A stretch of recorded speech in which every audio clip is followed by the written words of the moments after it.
नमस्कार, welcome to मोहिदिका recipes. मित्रांनो, आजच्या या भागामध्ये तुम्हा सगळ्यांचं खूप खूप मनापासून स्वागत. आपण रेसिपीला डायरेक्ट सुरुवात करत आहोत. इथं आपण कच्ची 2 केळं घेतलेली आहेत जी वजनी 210 ग्रॅम इतकी आहेत.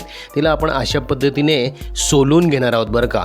कच्च्या केळीला सोलताना हिरव्या त्याच्या सालीवरती आपण उभ्या चिरा पडायच्या आहेत आणि बोटाच्या साहाय्याने त्यांना अशा पद्धतीने सोलून घ्यायचं आहे.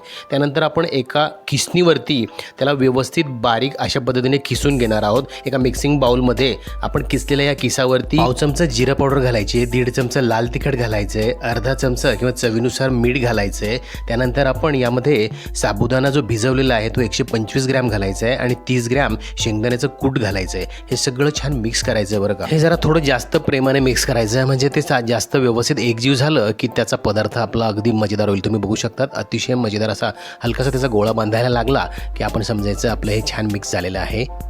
आता इकडे आपण गरम तेल कढईमध्ये ठेवलेलं आहे. त्यामध्ये आपण छोटे छोटे गोळे करून याचे डीप फ्राय करायला टाकायचे आहेत. हा नाश्ता एकदा जर का तुम्ही बनवून बघितला तर तुम्ही नेहमी तुमच्या या मेनू लिस्टमध्ये याला ॲड करा. मध्यम गरम तेलामध्ये गॅसवरती ठेवलेल्या कढईमध्ये आपण हे गोळे सोडले की सुरुवातीला ते खाली जाऊन बसतात आणि मग जसं जसं ते फ्राय होतात त्याचे बुडबुडे कमी होतात तसे ते हलके होऊन तेलावरती तरंगायला लागतात.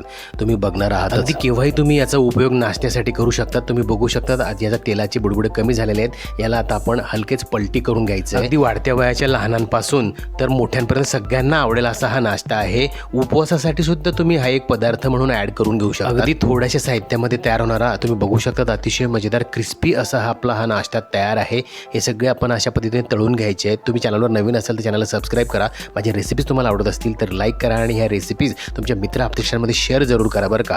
आता हे तळून झालेले सगळे वडे म्हणा किंवा तुम्हाला जे तुम्ही याचं नाव ठेवू शकतात त्या दह्यासोबत एक हिरव्या मिरच्या तळलेल्या आहेत त्यासोबत तुम्हाला आवडेल त्या पद्धतीने तुम्ही खाऊ शकतात. हे नुसते सुद्धा खायला मजेदार लागतात बरं. मग आपली सगळ्यांची आता चांगली ओळख झालेलीच आहे. भेटणार आहात ना पुढच्या भागात सुद्धा? ठीक आहे, तोपर्यंत तुम्ही ही रेसिपी ट्राय करा. मी तुमच्यासाठी आणखीन काही मजेदार रेसिपी घेऊन येतो. तोपर्यंत बघत राहा मोहिदिका recipes. Thank you for watching. Goodbye, take care.